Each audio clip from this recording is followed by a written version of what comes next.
Queridos oidores, miradores, seguidores y regurgitadores de la Comuna de la Palabra. Nuevamente, como cada semana hacemos, exceptuando esta, porque en la anterior las huestes slimianas fallaron nefastamente con el internet, hoy estoy por vía Ethernet. Y naturalmente tuve que posponer del miércoles anterior para este lunes la charla con el doctor Walter Rodríguez Irizarry de Puerto Rico y con el psicólogo cacique de la UAM, René Santoveña Redondo. Pues resulta que fue director de la facultad, secretario general de la UAM, secretario académico de la UAM, hasta de planeación de la UAM, rector de la UAM, presidente de la Junta de Gobierno de la UAM. Ya no le falta ser el dueño de la UAM. Pero bueno, aquí estuvimos el lunes hablando de psicología, ideología y ciencia. Y esta ocasión contamos con la presencia del buen Erwin Villuendas González, neuropsicólogo, doctor por la Mugre G, creo, no estoy seguro, es decir, la Universidad de Guadalajara, aunque es egresado de la UAM, de la licenciatura en psicología, y su servidor, que charlaremos un poco, y sí lo dejo hablar, lo que pasa es que él no deja hablar, sobre literatura, un poco de novela y cuento, y su relación con la psicología y particularmente la neuropsicología.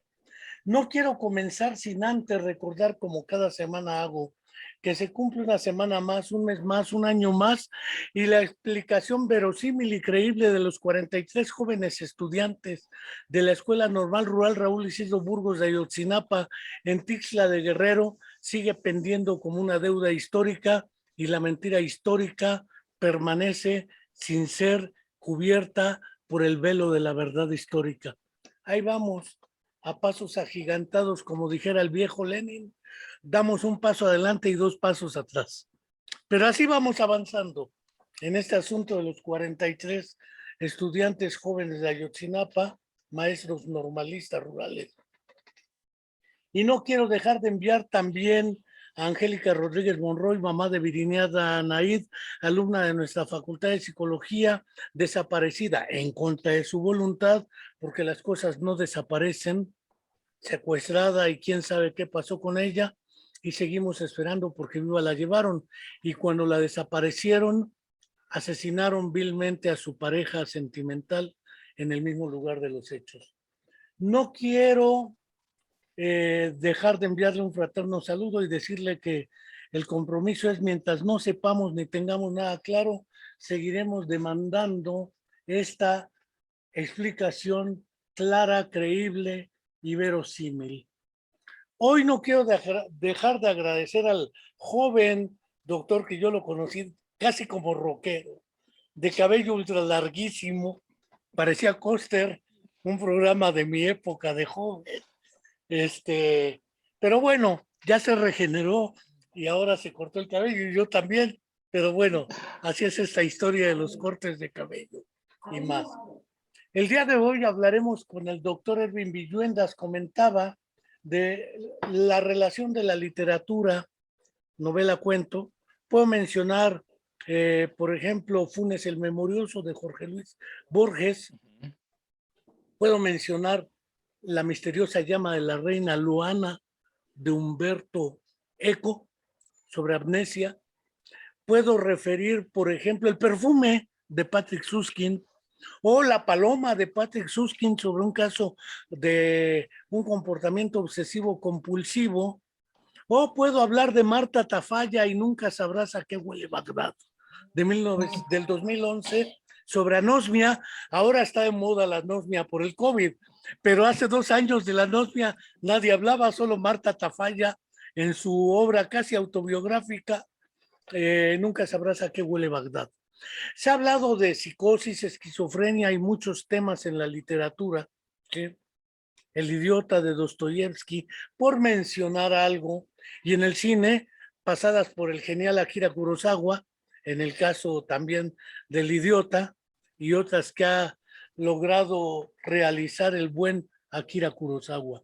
Pero no vamos a hablar de cine, vamos a hablar de literatura.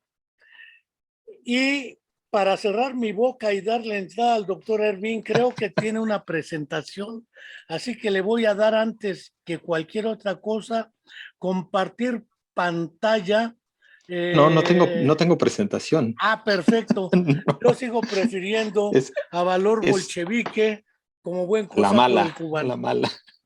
Bueno, y ya tendrás un mezcal ahí michoacano, porque estás desde la Universidad, ahora sí, legendaria e histórica michoacana de San Nicolás de Hidalgo, alias la Nicolaita, donde se hizo Aníbal Ponce cuando fue exiliado a México.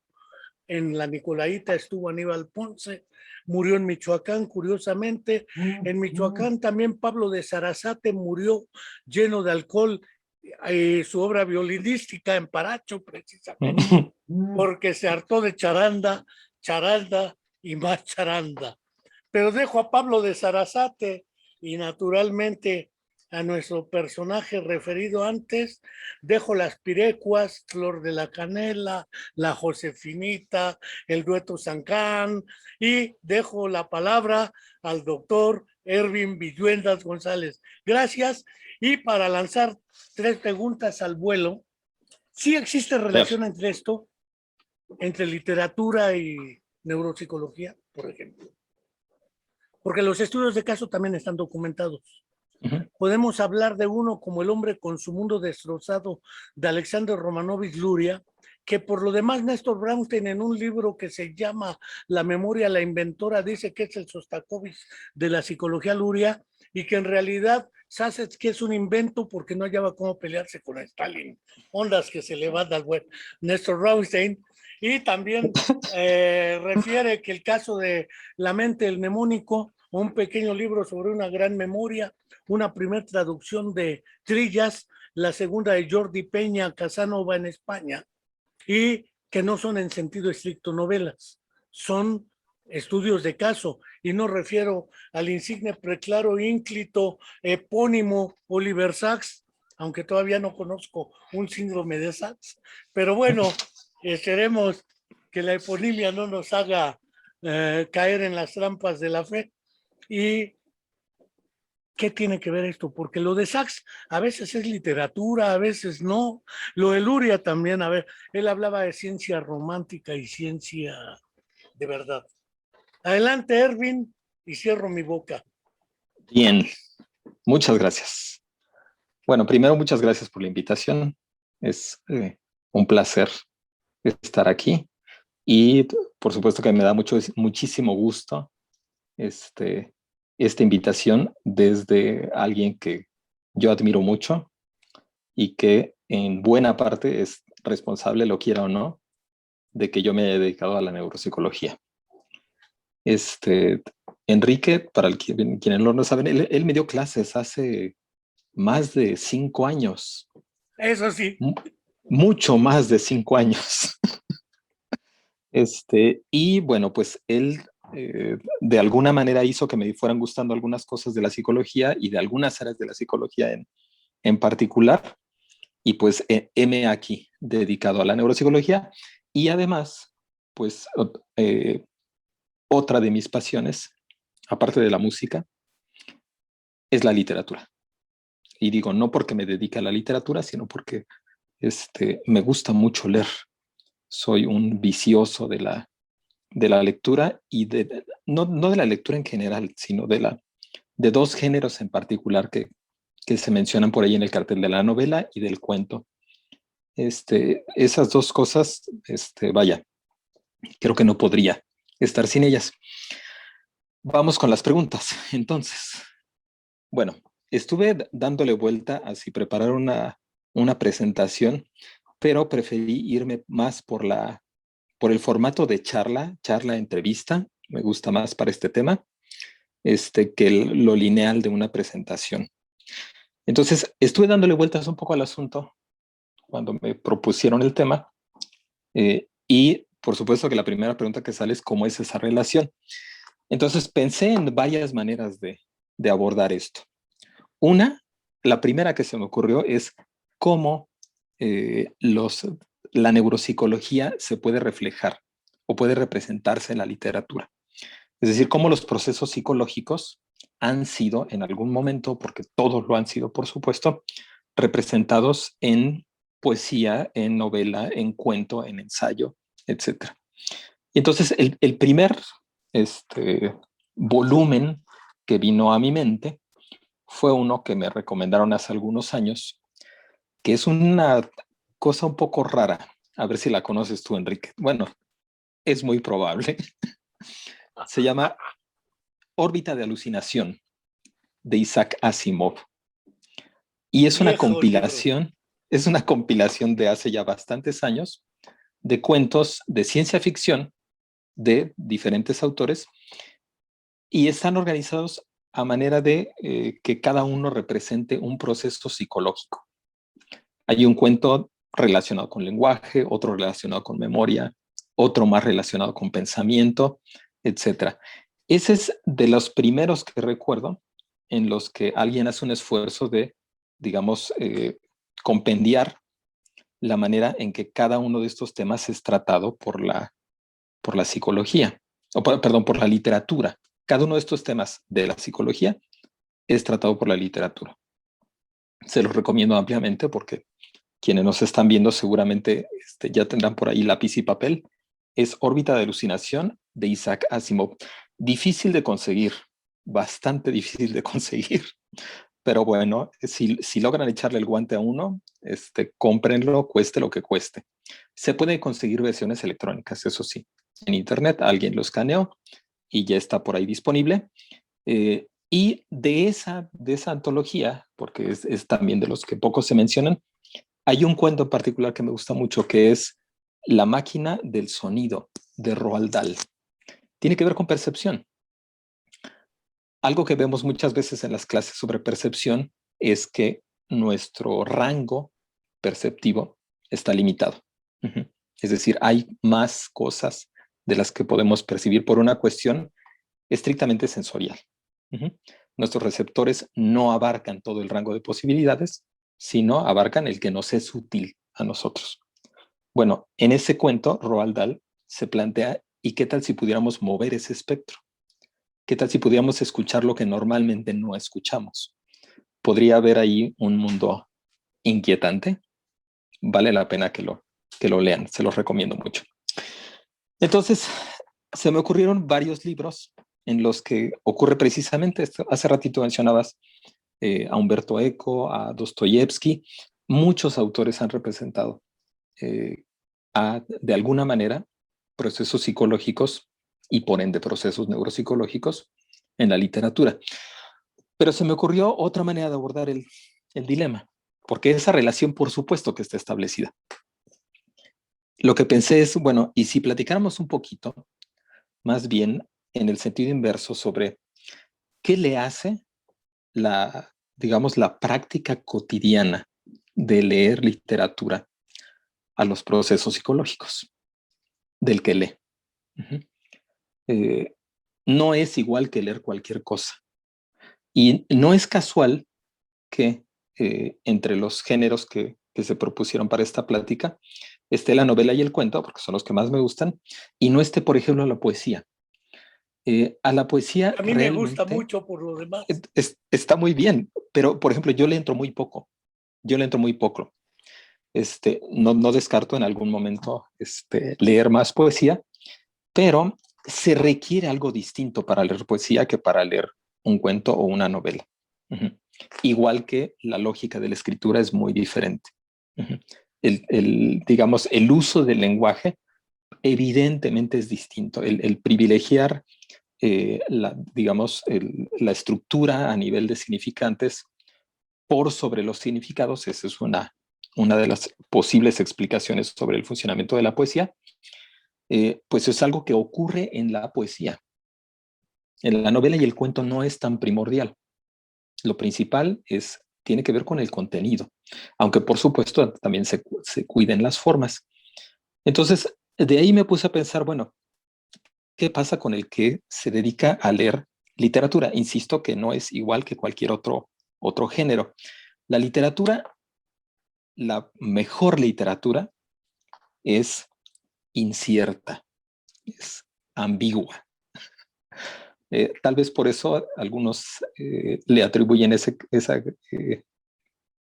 género a algunos psicoanalistas, porque son A sumamente Freud, por ambiguos, ejemplo, hizo son buenas poco novelas. claros. Muchas cosas parece como si realmente no se hubieran preocupado o no se preocuparan por la claridad, que eso tiene que ser digamos, es un requisito de la escritura científica. La claridad se trata de que quienes lo lean, en la medida de lo posible, entiendan lo mismo. Uh-huh. Ese es algo, digamos, que está en primera línea en la literatura científica. En las novelas no, en los cuentos no, y eso los hace pues un poco complicados. Hace algunas semanas platicaba con un grupo de estudiantes y les comentaba que cuando se aprende una segunda lengua, algo que a mi gusto o a mi parecer es un error de quienes enseñan, por ejemplo, es utilizar periódicos, porque los periódicos son especialmente complicados de entender. En el periódico, lo principal, digamos, el principal elemento que estructura lo que se escribe en el periódico es el espacio. Se tiene que dar la mayor cantidad de información en el menor espacio posible, lo cual hace que incluso la sintaxis de repente de los encabezados sea una sintaxis que no es la correcta, porque se omiten conectivos, se omiten elementos tácitos, etc. Eso hace que si tratamos de leer un periódico en otra lengua que creemos que conocemos, de repente experimentemos la sensación de que no conocemos esa lengua. Es complicado leer un periódico. Es complicado leer la literatura también. ¿Qué es lo más sencillo? A mi parecer, la literatura científica. Porque ahí el que escribe, digamos, al menos trato, de que las cosas fueran lo más claras posibles. Pero en una novela no. En un cuento tampoco. Ahí el objetivo es diferente. Eh, Lean el inicio de cualquier novela decente y después de leer media página deberían tener más preguntas de las respuestas que tienen. Una novela tiene que comenzar o un cuento tiene que comenzar haciendo que no sepamos cosas. Comenzamos a saber algunas, pero hay más cosas que nos damos cuenta que no sabemos. Así es la literatura. Entonces, ¿eso que exige del lector? Pues exige un procesamiento psicológico distinto de cualquier otra cosa que lea. Exige capacidad de imaginación, exige, por supuesto, digamos, atención sostenida, ¿no? Así nos podríamos ir con cada uno de los procesos psicológicos. Cuando uno lee el texto que sea, ese texto puede caber, y pensé en esta analogía porque son de repente de las que se te ocurren a ti, Enrique. Uno puede leer dentro de su zona de desarrollo próximo o dentro de la zona de desarrollo alcanzado. Es decir, uno puede leer cosas a las que les entiende en el momento en que las lee. Y también uno puede de repente enfrentarse a cosas que de entrada no entiende. Esas están dentro de nuestra zona de desarrollo próximo. ¿Qué hacemos? ¿Las leemos en conjunto con alguien? Puede ser. La lectura conjunta es una buena estrategia. Pero el mantenerse leyendo algo muchas veces hace que acabemos entendiéndolo, aunque al principio haya resultado complicado. Seguramente les habrá ocurrido que hayan tratado de leer algún libro y que de entrada no hubiera como esa especie de enganche. Pienso, por ejemplo, en la primera vez que traté de leer La Montaña Mágica, y en la segunda vez que la traté de leer, y en la tercera. Y todavía no lo leo. No estamos listos el uno para el otro aún. Pero hay otros libros que después de uno o dos intentos los he podido leer y han resultado sumamente satisfactorios. Entonces, creo que ese es un tema que vale la pena platicar. ¿Qué le hace a uno el leer? Se habla mucho, por ejemplo, de la construcción de la reserva cognitiva como un mecanismo para enfrentar el deterioro inevitable que nos espera. Y pues bueno, leer es una estrategia. A decir de muchos estudios recientes, no es especialmente distinta de las condiciones adecuadas de salud, por supuesto. O sea, mantenerse sano puede resultar tan benéfico como tener una actividad cognitiva intensa. Y digamos, qué mejor que tener pues las dos cosas. Levantaste la mano, Enrique, te doy la palabra. Gracias. No tengo duda que lo que planteas invierte la lógica del texto al lector. Es evidente que en psicología cognitiva se ha trabajado tiempo A lo que son las estrategias de comprensión de lectura. Y esto implica que para algunos hay un tipo de modalidades específicas del reconocimiento de la información, organización y procesamiento, lo que llamarían el aprendizaje de modalidad específica y el aprendizaje de modalidad generalizada.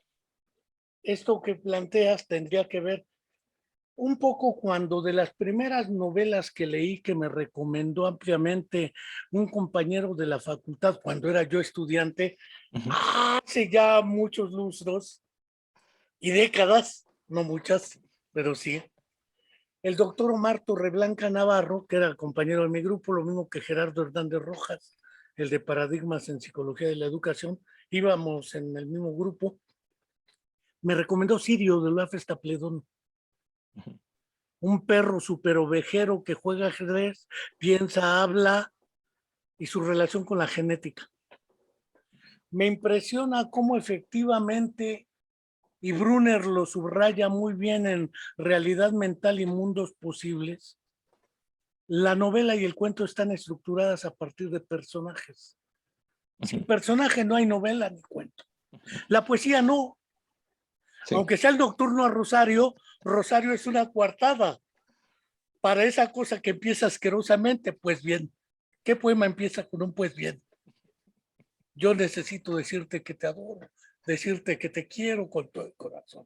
Bueno, en el poema no hay personaje, hay metáfora pura, hay mensaje, destinatarios implícitos o explícitos. ¿Sí? El caso del nocturno a Rosario. Otros más, como el tú me quieres casta, tú me quieres limpia, tú me quieres blanca, de Alfonsina Storni. Va dirigido a alguien, no tengo duda. No sé, Nadie escribe solo por catarsis. Pero en la novela no conozco novela alguna sin personajes, incluyendo a José Saramago. El ensayo sobre la ceguera. El ciego 1, ciego 2, ciego 3, la prostituta, el viejito, etc. Los personajes son personajes y no. Pero hay personajes, hay relaciones y hay contextos. Y en la práctica clínica del psicólogo, del psiquiatra, del neuropsicólogo, hay personajes, pero se nos olvidan porque son suplantados por el trastorno, por la enfermedad, dijeran algunos. La medicina se encarga de enfermedades. Incluso ves en Twitter, hoy hice mi primer apendicectomía, hoy atendí un parto, hoy curé una sífilis. Desaparece el personaje en la práctica clínica y en la concepción de quienes se forman en estas áreas de la salud. Pues curiosamente la novela y la poesía no. Quiero hablarles algo, yo recuerdo, creo que así empieza Funes el Memorioso. Yo no tengo derecho a expresar esa palabra, dice Jorge Luis Borges, la de recordar. Cuando empieza a hablar Irineo Funes, es todo un personaje, como lo puede ser Sasetsky en El hombre con su mundo destrozado, o como lo puede ser el basquetbolista en el caso de Antonio Damasio, en sus trabajos del error de Descartes, por ejemplo, o como lo puede ser en el cerebro ejecutivo del Conan Goldberg, los personajes. Yo no concibo práctica clínica sin personaje, pero sí concibo médicos y profesionales de la salud que se deshacen del personaje por prescripción de su R mayor o de su responsable residente o lo que sea, que le dice, no, mira, no te metas en Honduras, no te comprometas emocionalmente. Esa asepsia y esa ideología de la neutralidad emocional, afectiva, ideológica de la práctica clínica ha sido tan nociva que naturalmente dicen, pues ese Freud le dieron el premio Goethe de literatura. Recordarás que a Freud sí le dieron el premio Goethe por su estilo de escribir, pero son casos los de Freud. Y en virtud de los casos puede discutir inhibición, síntoma y angustia, culpa, mecanismos de defensa con Ana Freud. Eso lo sacaron de casos reales. Puede ser discutible toda la aproximación, pero hay personajes, aunque sean tergiversados. Y no conozco novela y cuento que no tenga personaje, trama, incluyendo hasta el propio Juan Rulfo y Pedro Páramo, porque uno no sabe si está muerto, vivo, demás, pero no cabe duda que el personaje está ahí. Y si en la clínica no está el personaje, su contexto y sus relaciones, pues estamos fritos. Tendríamos que ser los profesionales de la neuropsicología, neuroliteratos también, no solo para leer, porque eso de la reserva cognitiva es otra historia que al rato tocaremos, porque es el miedo, decía el doctor Fernando Bilbao, tenemos otra adicción, la adicción a la salud. Tome fortalecedores de vitamínicos, tome antioxidantes, y ya nos volvemos consumidores de lo que nos dé la eterna juventud, la vida prolongada, etcétera. Y le sacamos a la muerte, pero los muertos están. El problema son los vivos que no nos dejan en paz. Algunos. Entonces, ¿qué tanto tenemos que recuperar la literatura, no me la cuento, en la práctica clínica, en los reportes de investigación para ir más allá de los criterios PPPP, puntos, perfiles, publicaciones, la otredad de los que llaman pares? Yo prefiero los impares, porque los pares son igualitos a ti. 2, 4, 6, 8. Prefiero los números primos gemelos. Están juntos, pero nunca se pueden juntar. Y efectivamente, ¿cómo podemos recuperar eso en la formación? Por ahí leí un mensaje, por ejemplo, de Lucero Vale Barra. Por usted damos los cuentos, doctor Erwin. Puro cuento les daba seguramente.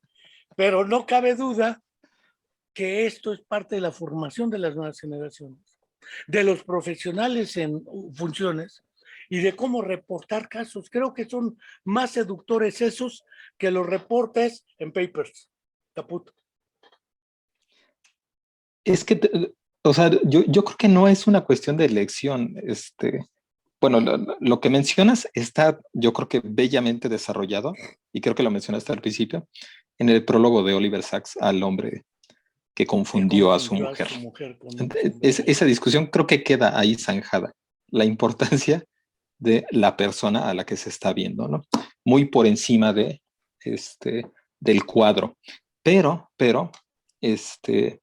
si, por ejemplo, algo que yo no había leído hasta hace poco tiempo, son los artículos de Oliver Sacks, artículos en revistas, porque había leído los capítulos del libro, etcétera, pero no me había puesto a revisar artículos, por ejemplo, en la revista Brain y otras. Y creo que en esos artículos queda, digamos, establecido el punto de que no está peleado el cuidado en la descripción con una descripción, digamos, que no deje fuera al paciente. Se pueden conjugar ambas cosas. Yo también soy un fanático de la cuantificación. No sé por qué, pero María. Procuro cuantificar todo lo que sea cuantificable. Y también, bueno, no soy fanático, ¿no? Pero ahí lo voy a poner en mi currículum. También le manejo bien el APA. Pero tengo claro que es para ciertos contextos. O sea, los reportes que son con cierta estructura, con ciertas reglas, son para hacerse en un contexto en el que se exigen esas estructuras y reglas. Para los, aquí, digamos, pondría el consejo para quienes eventualmente estarán, pues a lo mejor como residentes en algún hospital. Yo estoy convencido de que no se debe dejar de lado al paciente. Pero si están ustedes en un contexto hospitalario y a un médico tratan de explicarle que la alteración del lenguaje que tiene una persona tiene que ver con ciertos componentes basados en un modelo de estructura del lenguaje, etcétera, muchas veces lo primero que les van a decir es, a ver, señor, lo que queremos saber es si el paciente tiene una fascia expresiva o impresiva y se acabó. En esos contextos, bueno, hay que saber manejarse también en con ese nivel de explicación que, por supuesto, lo podemos ver como muy pobre en comparación con un nivel que toma en cuenta al paciente como persona, pero en algunos contextos es útil. Por ejemplo, para algunas decisiones terapéuticas puede resultar bastante útil, mientras que una comprensión compleja nos puede, en una de esas, retardar la atención. Entonces, creo que están las dos posibilidades. Y sí, hay que leer más. Eso es el comentario que leíste bueno, de una estudiante a quien tuve la fortuna de dejarle alguna huella que hiciera que le gustaran los cuentos. Es algo que yo suelo hacer en cualquier clase que dé, sea de neuropsicología, sea de estadística, de lo que sea. Yo procuro, digamos, transmitirles a los estudiantes la idea de que hay vida más allá de lo que traen los planes de estudio, que el psicólogo no tiene por qué limitarse a aprender lo que está en los programas y lo que se ve en clase. Hay mucho más cosas. Y además, hay más cosas no solo que aprender, sino hay más cosas que conocer. Ajá. Me inquieta un poquito esa idea de repente de que, por ejemplo, en la literatura podamos aprender cosas. Yo creo que es un poquito, digamos, despojarla de muchas posibilidades, el limitarla a una vía de aprendizaje. Yo lo pondría como algo meramente secundario. Uno lee porque disfruta lo que está leyendo. Punto. Así. Si aprendes o no, yo en serio lo dejaría como en ultimísimo lugar. Hace algunas semanas, por ejemplo, bueno, no algunas semanas, hace algunos días, me preguntaron si había leído a Clarice Lispector. Sí, la he leído. Sé que la he leído. ¿Qué libro? No sé. No sé. ¿De qué se trataba? Tampoco sé. Pero recuerdo haberlo disfrutado mientras lo estaba leyendo. Entonces, eso, yo lo pondría como uno de los, digamos, objetivos primordiales cuando están leyendo, que se lea porque son cosas disfrutables, interesantes, nuevas, y vaya, es secundario si aprendemos con esto. No pasa nada, no pasa nada. Si acabamos el libro y no recordamos lo que leímos, no es grave, cambiamos. Eso es inevitable. Con lo que lean, cambian. Hay libros que los hacen cambiar más y otros menos, pero con lo que leamos, cambiamos. Pero en qué dirección y si es un cambio como, digamos, organizado, programado, eso en serio es algo secundario. Coincido totalmente en el tema de que sobre todo en la novela, en el cuento yo creo que sería un poco discutible el tema del personaje, porque está la acción. Esa es otra teoría sobre el cuento, que lo principal es la acción. Pero en la novela no, en la novela es el personaje. Y sí, en la novela cabe de todo. Puede ser tan heterogénea como el cuento.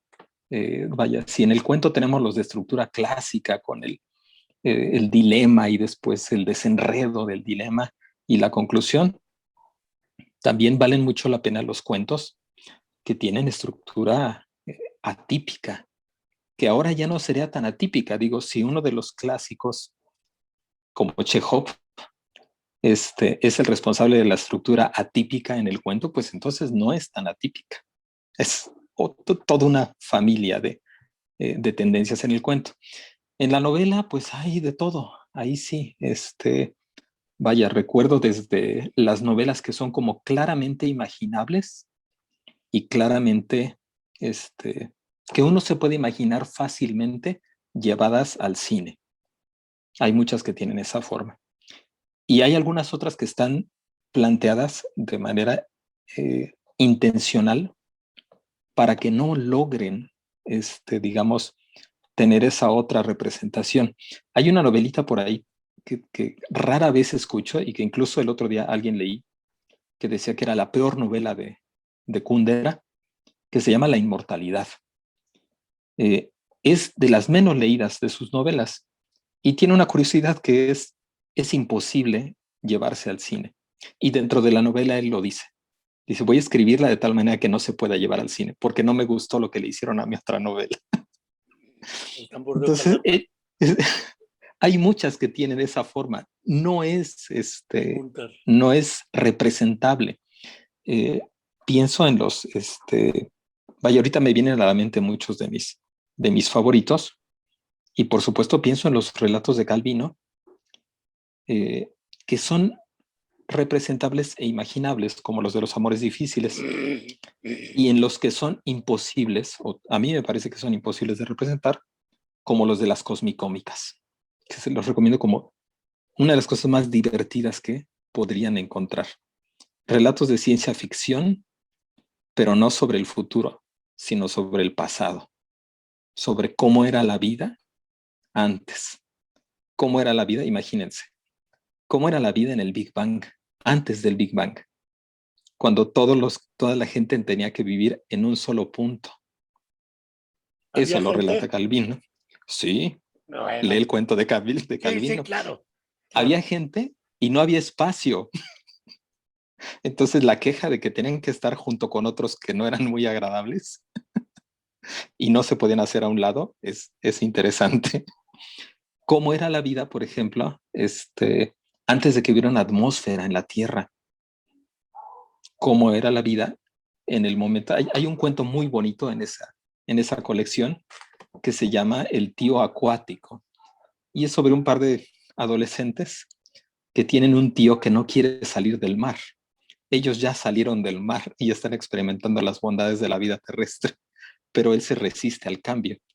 Lean esa colección de Calvino. Creo que la mía está tan desgastada de tantas lecturas. Es de los que más reviso. Pero bueno, hay que leer más. Por supuesto, estudien lo que estudien, hay que leer novelas y cuentos. Y tú les recomiendas que lean poesía. Yo no. Pero novelas y cuentos sí. Bueno, no cabe duda que, según recordamos las clases que nos tocó impartir en la facultad tiempo A, cuando eras estudiante, yo hablaba más de poesía que de novela. Sí. De poesía Sin embargo, y algo más. No puedo dejar de reconocer que no hay personajes sin acción. Uh-huh. No hay acción sin contexto y sin personajes y sin relaciones. Salvo El diario de un loco de Gogol o algunas cosas extrañas que son el pensamiento de Andreyev, que son unos monólogos o unos diálogos muy extraños como Esperando a Godot, que son para inmolarse ahí después de leer la obra. ¿Sí? Otras para divertirse, Te juro, Juana, que tengo ganas, de Emilio Carballido. Sí.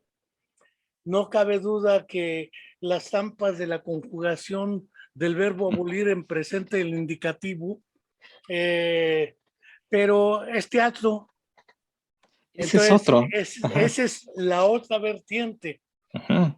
Pero no tengo duda que plantearnos la posibilidad de construir simbólicamente una representación de lo real que no deriva directamente de una experiencia específica, pensar en La misteriosa llama de la reina Loana de Eco, ¿sí?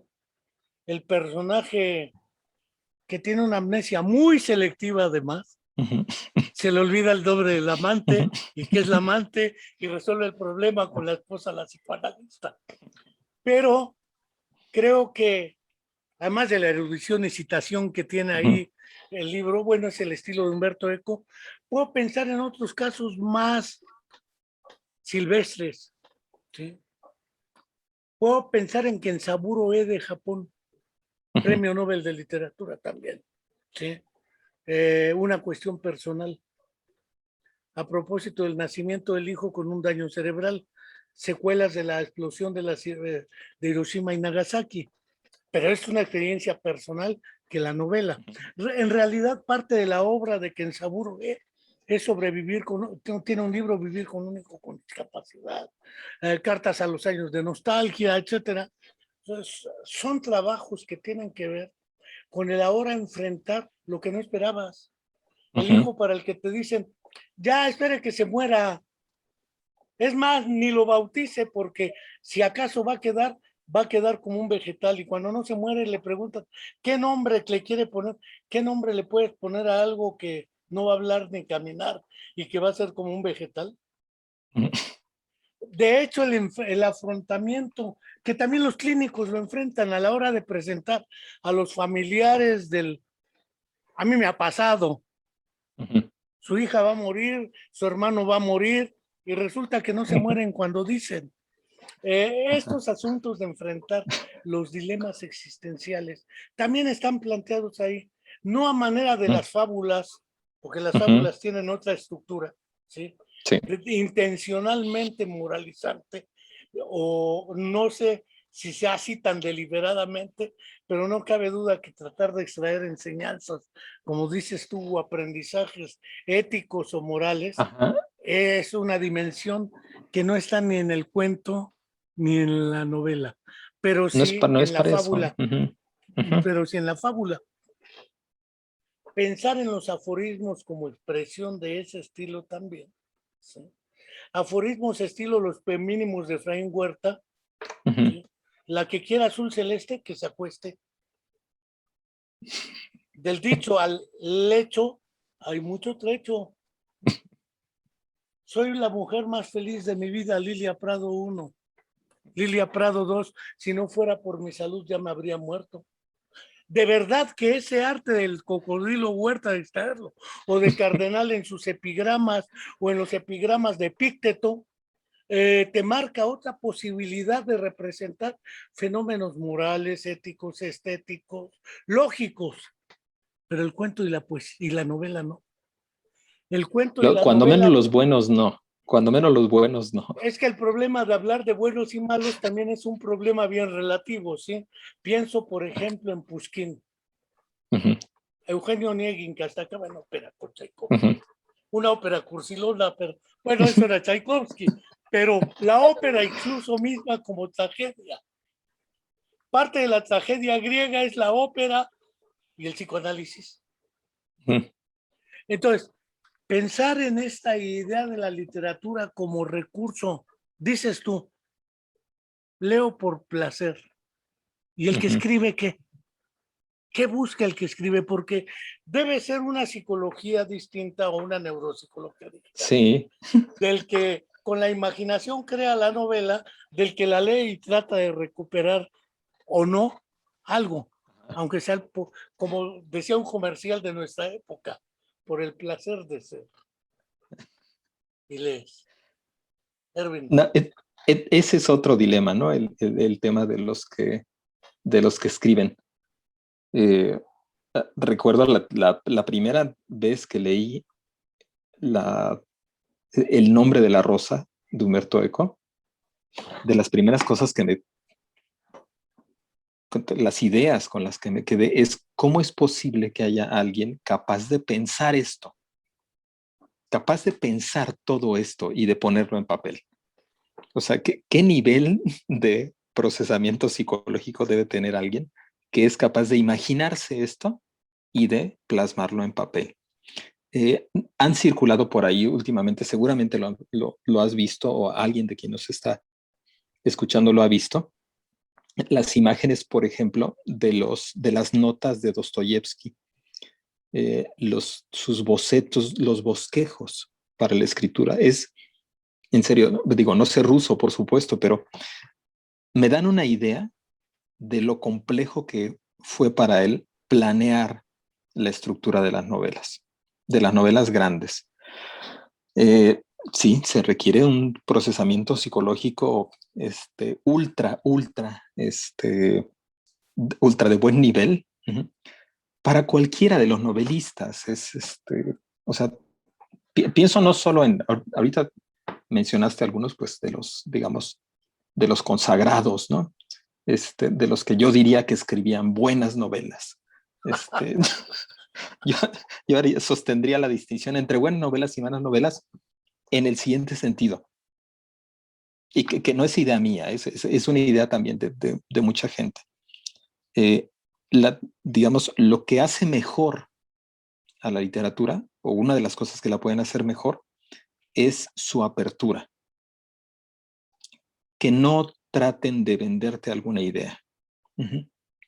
Y me parece que era Calvino el que decía, pues la literatura de superación personal no funciona porque tú no puedes asumir ¿Qué es literatura?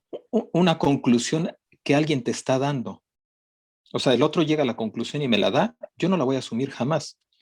Es más probable que lo que se busca con la literatura de superación personal logre, esto lo dice Calvino, es más probable que se logre con la literatura, porque ahí nadie te está tratando de nada.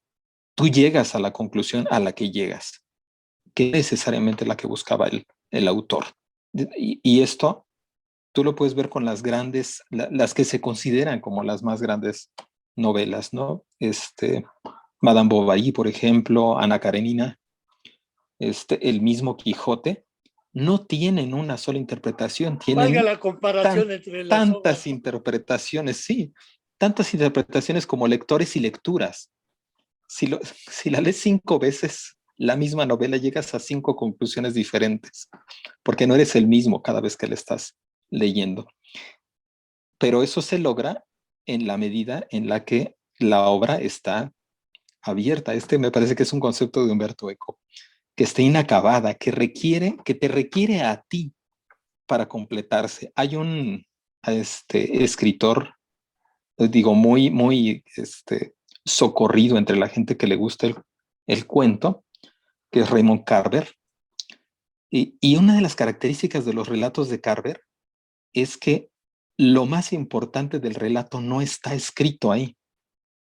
No hay las primeras veces que lo lees, terminas con la sensación de que no leíste nada, de que no ocurrió nada en el cuento, hasta que empieza a sentarse en tu cabeza y entonces te das cuenta de que un detalle tan sutil como la manera en que alguien colocó un cubierto sobre la mesa tiene una tremenda historia atrás. Entonces, es como leerte una novela de 500 páginas, pero en 4 páginas, ¿no? Lo que decía Borges, ¿para qué escribir libros tan largos cuando yo te puedo platicar la trama en 2 minutos? Mejor hago Pobre como En si busca existiera del el tiempo libro. perdido, porque la puerca Magdalena tenía mucho atrás, 8 tomos. Esa es la otra aproximación, ¿no? La de Proust, pero bueno. La Marcel idea de Proust, Borges es esa idea de Borges que está en el prólogo de Ficciones, sí, es claro. genial. ¿Para qué hago? ¿Para qué escribo una novela de 500 páginas? Mejor voy a fingir que alguien ya la escribió y voy a hablar de ella.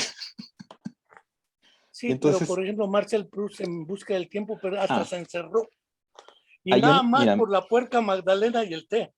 Pero no hay quiero un, dejar antes de esto enviar saludos a Charito Ramos Cuevas, a Javier Reyes, Marcela Guadalupe Bustos en Nuevo León, a Carmen que confirma, Lucero Vale Barra, César Argumedos, creo que él nos está viendo desde el Caribe, Efren Romero Benítez, mira, Pati Chac y Dana, Saraí Manríquez. Si cada uno de nosotros somos capaces de desarrollar conexiones neuronales únicas asociadas con la lectura en función de nuestros recuerdos, experiencias, modalidades sensoriales, esto también lo resaltaba Borges. Me pregunto, ¿funcionaría diferente en la lectura por placer versus la literatura obligada? Sí, porque te ponen a leer para clases, Sí. Lolita de Nabokov o cualquiera, ¿no? Ana Ruth, un abrazo de cumpleaños para Ay, Erwin, muchas gracias, muchas no sé gracias. cuántos, pero qué bueno que cumplió. Miguel Ballesteros lo está viendo, saludos, son los que veo aquí, gracias por seguirnos, pero ahí está también lo de leer a Wiwi y leer porque Quiero Borges lo Son, decía, es una condición, pero a propósito de lo que señalas de la brevedad, ¿sí? La insoportable levedad del ser, es todo tan breve. Pero curiosamente está el otro, la poesía abierta. Mario Benedetti tiene poesía sin signos de puntuación. Y ahí no hay de otra más que el que lee tenga que puntuar donde considere. Y entonces resulta que es un poema a dos manos y a cuatro ojos. Ajá. Porque lo apuntúa. Ay, Kafka tiene uno precisamente sin signos de puntuación. Entonces, el problema de la puntuación, hubo una época en que no había signos de puntuación, dice el poeta Javier Sicilia, y entonces, ¿cómo leíamos y cómo pausábamos?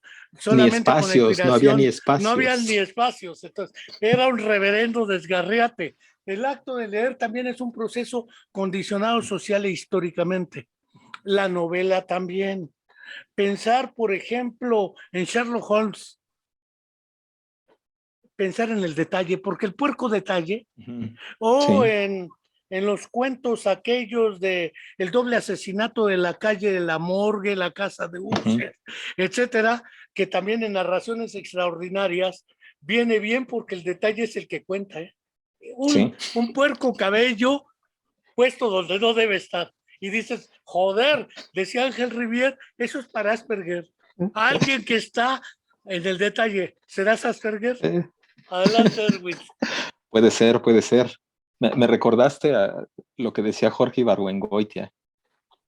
Dice, supe quién era la asesina cuando dijo, solo voy a tomar agua, no quiero alcohol. Sí, sí, sí. En muchas historias el elemento está en el detalle. Ahorita que mencionabas esos libros, yo creo que el Quijote es el mejor ejemplo de lo que ocurre con la lectura por placer y la lectura por obligación. A muchos nos tocó leerlo por obligación en la secundaria. A mí me parece, y tampoco soy el único en esta idea, me parece que no es una lectura para secundaria. Por Claro muchas que no. razones. Se disfruta mucho más si ya leíste otras cosas, se entiende mucho mejor si estás acostumbrado a leer, etcétera.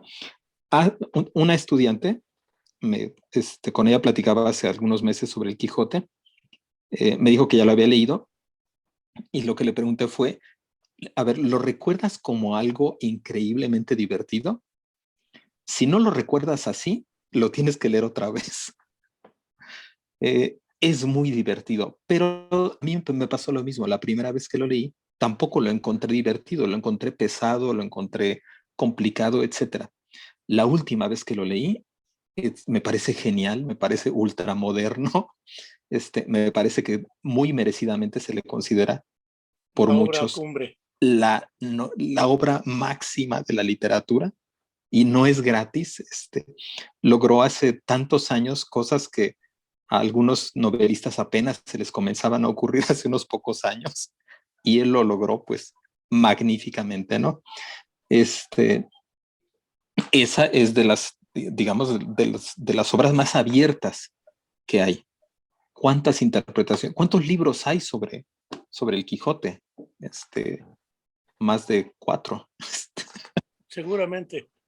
Más de 4,000. Entonces, insisto, sí le daría ese carácter de literatura buena a aquella que inevitablemente está abierta y por lo tanto el que lee contribuye a la historia y por lo tanto cada vez que la lee contribuye de una manera distinta. Se puede leer una y otra vez. Las novelas más sencillas, aquellas que tienen ya integrada la conclusión, en las que ya, digamos, después de una sola lectura sabemos quiénes eran los buenos, quiénes eran los malos y por qué lo eran, son novelas que no vamos a leer otra vez. Y No son te novelas creas, que no nos harán cambiar. yo leí varias veces La Madre de Máximo Gorki y desde un principio yo ya sabía quiénes eran los buenos y los malos. Pero no es en cierto sentido abierta todavía esa novela. O sea, tiene elementos que dependen de tu historia. Y Dependen de ya tu no digo historia. Crimen y Castigo.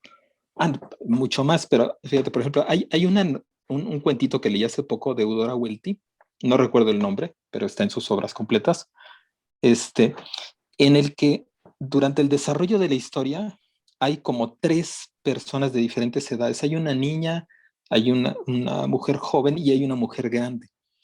Y es inevitable que uno se identifique rápidamente con el sentir de alguno de esos tres, dependiendo de en qué situación está uno. O sea, la primera lectura que hagamos seguramente nos hará decir, sí, es cierto, porque la niña tiene toda la razón en aburrirse si la están llevando con gente grande a escuchar historias de los grandes.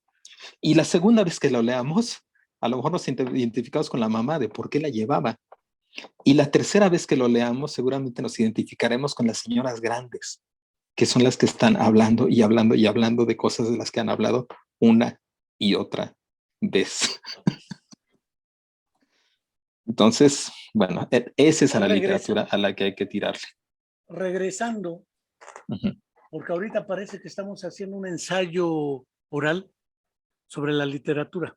Pero regresando al punto de partida, aunque no tengamos punto de llegada, porque ese será colectivo, regresando al punto de partida, naturalmente que hablar de los procesos de representación, organización de la información, comprensión del texto, organización en sistemas de memoria, además procesos de análisis y síntesis para extraer conclusiones, ¿sí? Que además después de varias lecturas llegas a diversas conclusiones, no necesariamente mutuamente excluyentes, pueden ser complementarias, porque llegar a varias conclusiones no es llegar a la idea de la exclusividad de una o la otra, a la verdad. La novela y el cuento no llevan la verdad. Pero pensar, si yo me acerqué a la neuropsicología, y esto creo que Ana Ruth también lo acepta, es gracias al hombre con su mundo destrozado, que no es precisamente una novela, pero casi lo es. ¿Sí?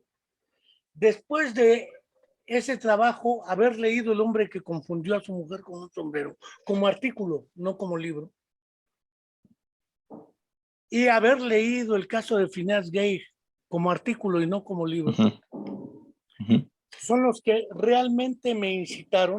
Además, toda la influencia vygotsquiana, leontievniana, menos Leontiev que Luria, menos Zaporozhets que Luria, pero no cabe duda que esto tiene que ver en dos direcciones. La organización de los procesos neuropsicológicos que subyacen al acto creativo, dijera la Klaus en Twitter, cuando buscaba una palabra para... Es creatividad, no tengo duda, ¿sí? Pero sobre creatividad, hasta Vygotsky tiene uno que se llama la creatividad en la infancia.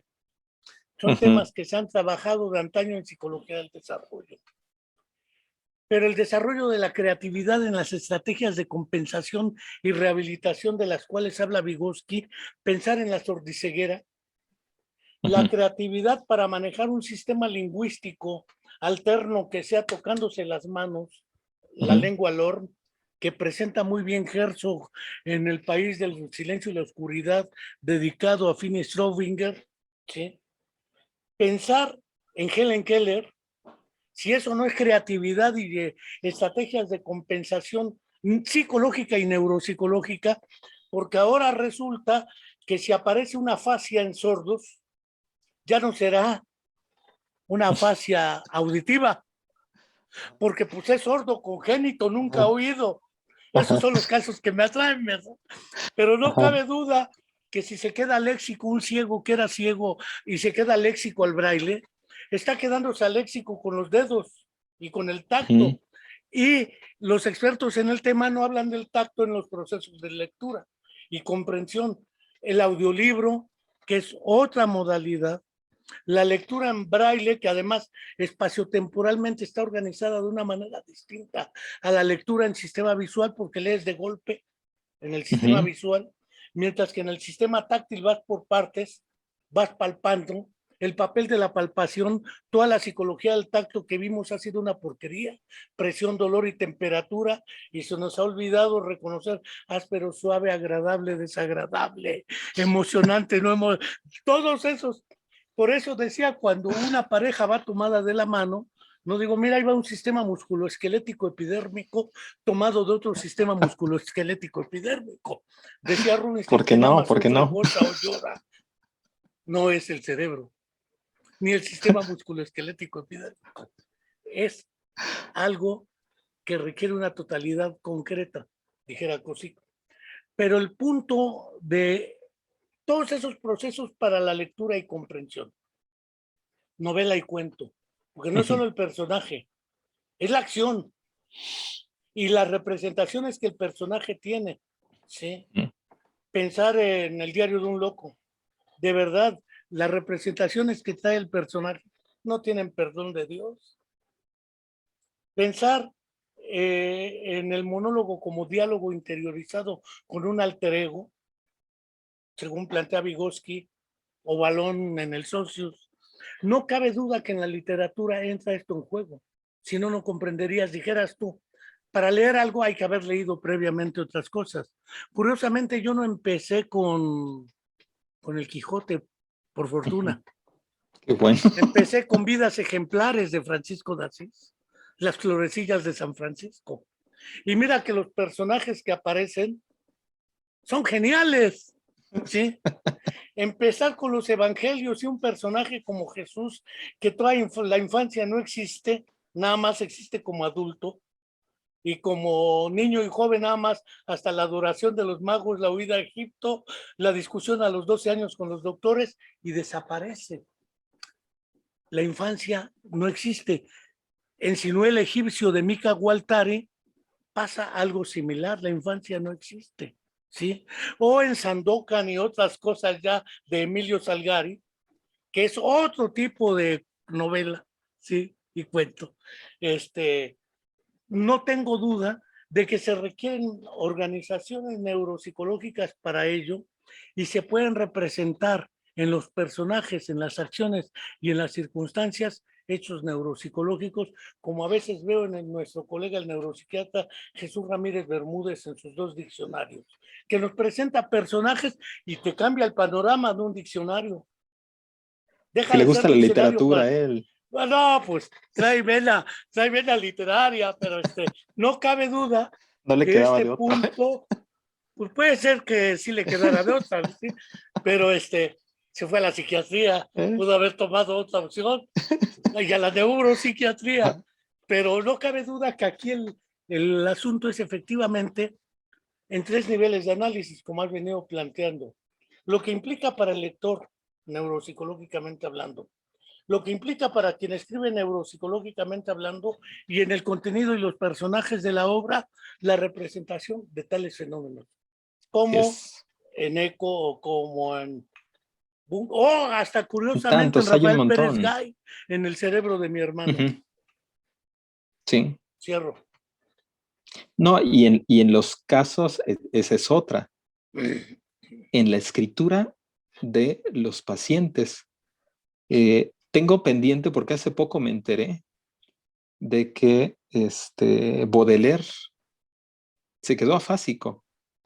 Ah, claro.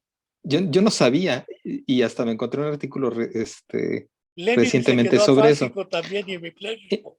Entonces, ese es otro tema. O sea, ¿qué escribieron después? ¿Escribieron? No lo sé. O sea, no sé si hay textos de Baudelaire posteriores a su afasia. Y cómo son esos textos, qué reflejan sobre el funcionamiento de su lenguaje. Ese es otro tema. Pero regresando a lo que mencionabas, fíjate que hay un tema que hasta ahora no he escuchado que se toque desde la neuropsicología. Y es una especie de proceso necesario para digamos, para que la literatura funcione.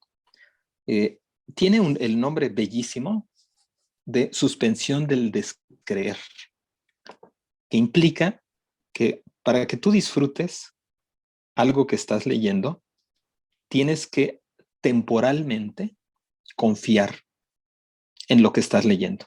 Uh-huh.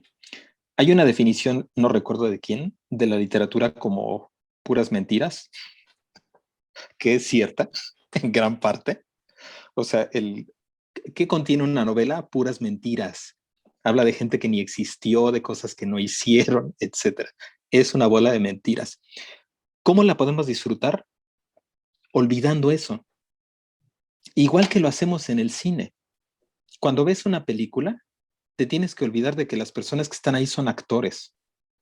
Si no, no vas a disfrutar la película, ni la vas a entender. Son Y personajes. son personajes, y lo primero que tienes que olvidarte es que lo viste en otra película, y en la otra película, en lugar del padrino, era el novio. Porque además, si eso lo llevas a sus últimas consecuencias, jamás entenderías una historia, O ¿no? dos Dirías, a ver, versiones de la misma. El regreso de sí, Martín Guerra francesa con Gerard ajá, Depardieu y Somerville con no la he Richard visto, Gere. no la he visto Es, y es la prefiero no misma, verla, nada más que yo te la recomiendo. Qué bueno que sí viste Gerard prefiero no Depardieu. verla. Vi la Pero, de por ejemplo, Depardieu. las dos versiones de lo que era Cyrano de Bergerac, la estadounidense clásica original Uh-huh, uh-huh, y la de Gerard Depardieu, o pensar en Perfume de Mujer, uh-huh. la versión italiana original o la versión No de la he visto. Pacino. Muchos prefieren la de Pacino y yo creo que la italiana es mejor. No, no la he visto Eh, la italiana. Pero bueno, el punto es, tienes que temporalmente creer en lo que te están tratando de vender ahí. O sea, creer que si la novela dice que la marquesa salió a las 5, tú tienes que creer que la marquesa salió a las Salió a 5. las 5. Ajá, exactamente. Digamos, es lo que está en la base de disfrutar el teatro. Si tú vas a un teatro, lo primero a lo que te enfrentas es a cosas falsas, a una casa falsa, por ejemplo, a paredes falsas. O sea, nadie va al teatro y dice, ay, A ver la esto que está, realidad. eso que está ahí ni es una ventana, eso es de cartón. Sabemos que es de cartón, pero tú tienes que creer durante 2 horas que es una ventana real. Tienes que creer que la mujer que está ahí y el hombre que está ahí son pareja, o tienes que creer que es la madre y el hijo, etc. Lo tienes que creer, aunque sepas que son actores. Algo parecido ocurre con la literatura. Te la tienes que creer durante un rato. Si, digamos, esto es raro que lo escuche, pero sí lo he escuchado a gente que dice, yo no puedo leer cosas que estén alejadas de la realidad. O sea, yo prefiero leer cosas basadas en hechos, en cosas que sí ocurrieron. Eh, lo primero que pienso es, pues, pobre, porque se está perdiendo de tantas cosas que podría leer. La Eh, medicina basada en evidencias y la psicología basada en evidencias. hay tantas cosas que se pueden leer y que valen la pena y que no están basadas en cosas que ocurrieron. Es irrelevante si ocurrió o no, es disfrutable y punto. Vaya, de repente estamos como un poco obsesionados A ver, como que sobrevaloramos la realidad. si recupero a Fraude, Uh-huh. podríamos hablar de que la literatura es la base de un principio que está más allá del principio del placer. Es decir, más allá del principio del placer no hay literatura Uh-huh. en la afirmación que haces. Pero no quiero dejar de saludar al doctor Miguel Ángel Villa, que lo está viendo, a Ricardo Palestina Reza, que lo está viendo, y varios que ya mencioné que lo están viendo, agradeciendo que te escuchen porque no siempre tenemos gente experta y lúcida en estos asuntos Y pues yo puro choro, pero No, pues, aquí el punto es efectivamente, si tú muestras la realidad, nos va a pasar como con Gulliver, que para evitar el desgaste pulmonar por el uso del aire y para evitar la confusión, mejor carguemos cosas. Y entonces si queremos hablar de algo, sacamos la cosa, no es albur. Si queremos hablar de otra cosa, sacamos la otra cosa. Pero las cosas no predican. Quien predica es el sujeto ajá, predicador. ¿Sí? Yo digo, esto es interesante, esto es nuevo, haya sucedido o no. Porque ajá, también ahí está lo otro entre la interpretación y los hechos. ujú, Los hechos pueden haber existido, pero yo dijera Borges, te presento en 4 cuartillas la presentación de mi interpretación de 8 tomos de Proust. Adelante. fíjate, ahorita que dices de Borges, eh, en alguna colección suya, como por ejemplo la de otras Inquisiciones, hay una mezcolanza de autores existentes con autores inexistentes que ha hecho que algunos pues traten de, digamos, de separar, ¿no? A ver, vamos a ver cuáles de los autores que menciona y de las obras que menciona realmente existieron y cuáles no. Sócrates, Platón o Este Aristóteles. no tiene caso, no tiene, es irrelevante si existieron o no. El punto es que se le ocurrieron. El punto es que se le ocurrieron y que además sirven para ilustrar alguna idea. Si leen el lenguaje analítico de John Wilkins, yo no tengo idea, alguna vez lo habré averiguado seguramente, si existió o no John Wilkins. No sé. Y si existió, no sé si él planteó esa lengua ultraestructurada que propone Borges, pero es irrelevante. La idea es genial. Ajá. No importa si él existió o no existió, o es fruto de la calentura de una noche de escritura Decía un febril. poeta cubano, Dios es el único ser que no tiene la necesidad prosaica de existir para seguir armando un desmadre en este mundo. Saludos a Adela Hernández Galván, que también nos manda saludos y te manda saludos. Saludos y abrazos a todos. Oye, hace rato que decías que de tu primera lectura, no de la misa, sino de tus primeras lecturas, Sí, me traje uno, porque siempre hay que hacer recomendaciones, de que es Seymour Menton. El cuento hispanoamericano de Seymour Menton. Lo recuerdo porque me pusieron a leerlo en la preparatoria y nos pusieron a leer los primeros cuentos que están, porque en orden un poco cronológico. No recuerdo que me haya gustado especialmente, aunque le agradezco mucho a la persona que nos lo recomendó, pero, por ejemplo, en este libro lo empecé a disfrutar cuando me encontré con el cuento de José Agustín. Tiene un cuentito aquí que se llama ¿Cuál es la onda? Que es la cosa más extraña que se les puede Pues de ocurrir. ahí viene el doctor Jesús Ramírez Bermúdez. Y dices, bueno, si él estuvo expuesto a este tipo de cosas a edad temprana, no sabemos qué tipo de conexiones se han establecido en esa cabeza, pero vaya, su gusto por la literatura tiene que ver con esa historia. Entonces, lo recomiendo muchísimo porque además tiene un comentario después de cada cuento y un comentario por un estudioso de la historia del cuento. Entonces, ayuda a ver cosas que de repente uno no notaría. Y el de Proust, que por ahí lo mencionaste un poquito de manera Sí, tangencial. Proust fue Este, un neurocientífico. Proust era un neurocientífico. Está una versión en castellano también y Sí, está sí, excelente el sí, libro.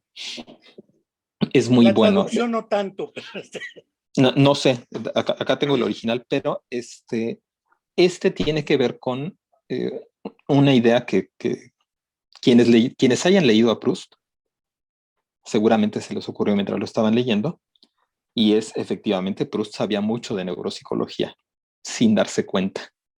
Sabía mucho sobre la manera en que funciona la memoria, mucho sobre la relación entre emoción y memoria, mucho sobre el efecto de las vivencias repetidas y de las vivencias novedosas, de la mediación de los sentidos para la formación de recuerdos. Todo eso está en las novelas de Proust. Yo recomiendo, por supuesto, mucho mejor que lean a Proust ¿verdad? Y después lean este librito de Jonah Lehrer. Uh-huh. Entonces, llévense algunas recomendaciones. Para quienes no tengan otra cosa que leer, les recomiendo que estoy leyendo ahorita en un pequeño libro club, que es la antología de la literatura fantástica de Borges, Borges, Ocampo y Bioy Casares. ¿Qué más? Pues me traje libros para recomendar aquí. No sé si lo conozcas. No, de ninguna manera. Es más, no sé aún quién es el vivo y quién es el muerto, ni cuándo, ni dónde. Bueno, pero lo que no te esperabas es que no voy a recomendar el libro. Este libro no lo voy a recomendar. En especial, digo, claro que lo recomiendo. Que supongo, es un mero suponer, que Juan Rulfo se dio cuenta de que no podía escribir nunca más nada mejor que Pedro Páramo y El Llano en Llamas, y dejó de escribir. Se llamó al silencio, sí. Y se llamó a la fotografía como era, porque dijo, no lo vuelvo a hacer, no lo vuelvo a hacer. Y de verdad, probable. Uh-huh. Sí, no es descabellada la idea. Pero lo que quiero recomendar no es el libro en sí, sino la colección. La colección. Esta es una colección de Club Bruguera que es una maravilla. Son 100 libros muy, muy escogidos que hace 40 años vendían en los puestos de periódicos y que ahora solamente se consiguen en las tiendas de libros viejos. Ahí tienen algo. Y voy a recomendarles uno que estoy leyendo ahorita porque me lo recomendaron. Auto de fe. Y por fin lo estoy leyendo, El auto de fe de Canetti. Canetti, qué cosa, ¿eh? Hace mucho que no lo leía, después de haber leído Su masa y poder, pero qué cosa, ¿eh? Lo que sea. Por ahí le mandan saludos al doctor que lo recuerdan desde su tiempo de músico en Cuernavaca. Andica. Sí. Fui músico. Todos de música, poeta y locos. Esa es otra pasión. Todavía. Incluso por ahí me encontré recientemente una ficha que nos hicieron en una publicación de la historia del rock morelense que hizo por ahí Paquito López, que era nuestro manager. Sí. Él fue nuestro manager varios años. Y aparecimos ahí en su antología recientemente. Pues mira, yo no quiero dejar de recomendar, aprovechando que está recomendando, ahora que está de moda la anosmia, de Marta Tafalla, Nunca sabrás a qué huele Bagdad.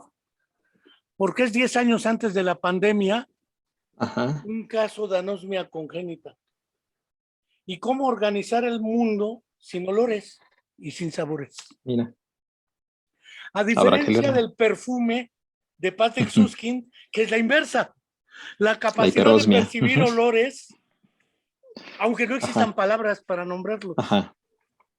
Hicieron una película malérrima sobre el libro, pero el actor es bueno, Dustin Hoffman, sí.